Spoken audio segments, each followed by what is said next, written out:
നമസ്കാരം.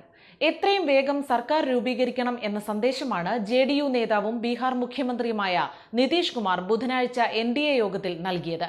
ടിഡിപി അധ്യക്ഷൻ എൻ ചന്ദ്രബാബു നായിഡു, ശിവസേന നേതാവും മഹാരാഷ്ട്ര മുഖ്യമന്ത്രിയുമായ ഏക്നാഥ് ഷിൻഡെ, എൽജെപി നേതാവ് ചിരാഗ് പസ്വാൻ എന്നീ പ്രമുഖരാണ് യോഗത്തിൽ പങ്കെടുത്തത്.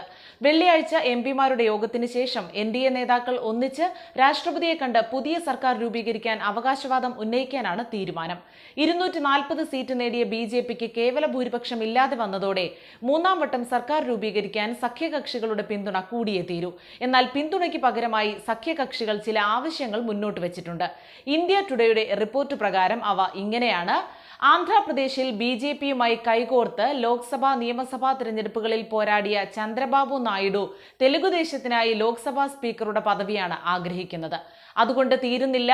7 മുതൽ 8 വരെ ക്യാബിനറ്റ് പദവിയുള്ള മന്ത്രിസ്ഥാനം, ഒരു സഹമന്ത്രി സ്ഥാനം എന്നിവയിലും നായിഡു കണ്ണുവെക്കുന്നു.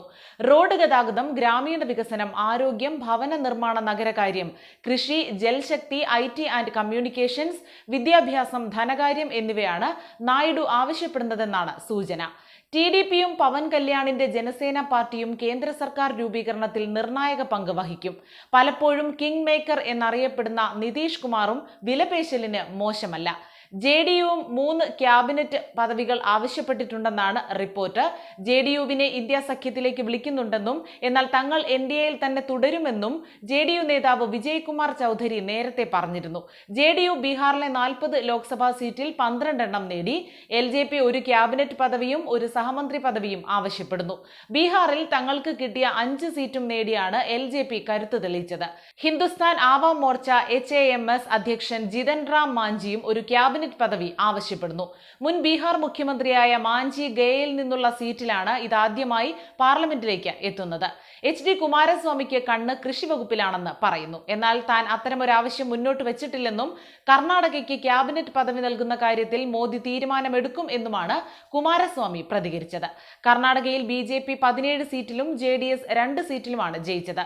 പ്രധാനമന്ത്രിക്ക് പിന്തുണ വാഗ്ദാനം ചെയ്ത മഹാരാഷ്ട്ര മുഖ്യമന്ത്രി ഏക്നാഥ് ഷിൻഡെ ഒരു ക്യാബിനറ്റ് പദവിയും 2 സഹമന്ത്രി പദവിയുമാണ് മോഹിക്കുന്നത്. 7 സീറ്റ് നേടിയ ശിവസേന ഷിൻഡെ വിഭാഗത്തെ കേന്ദ്രത്തിൽ BJPയുടെ നിർണായക സഖ്യകക്ഷിയായാണ് കണക്കാക്കുന്നത്. ഹിന്ദി ഹൃദയഭൂമിയിലെ ആഘാതത്തിൽ ശോഭ കുറഞ്ഞെങ്കിലും 240 സീറ്റുകളുമായി BJP ഈ തിരഞ്ഞെടുപ്പിലെ ഏറ്റവും വലിയ കക്ഷിയായി.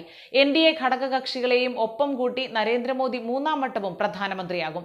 ഛത്രപതി ശിവാജി സ്ഥാനമേറ്റ് ഹിന്ദുരാഷ്ട്ര പ്രഖ്യാപനം നടത്തിയതിന്റെ 350ാം വാർഷികം വരുന്ന 8ാം തീയതി സത്യപ്രതിജ്ഞ നടക്കുമെന്നാണ് സൂചന. രാഷ്ട്രപതി ഭവനിൽ സത്യപ്രതിജ്ഞയ്ക്കായുള്ള ഒരുക്കങ്ങൾ തുടങ്ങിയിട്ടുണ്ട്. ജവഹർലാൽ നെഹ്റുവിന് ശേഷം തുടർച്ചയായി 3ാം തവണ അധികാരമേൽക്കുന്ന പ്രധാനമന്ത്രിയാകും മോദി. 2019-ൽ 303 സീറ്റുകളോടെ ഒറ്റയ്ക്ക് ഭരിക്കാമെന്ന നിലയിലായിരുന്നു BJP. 2014-ലും BJPക്ക് ഒറ്റയ്ക്ക് ഭൂരിപക്ഷമുണ്ടായിരുന്നു, 282 സീറ്റ്.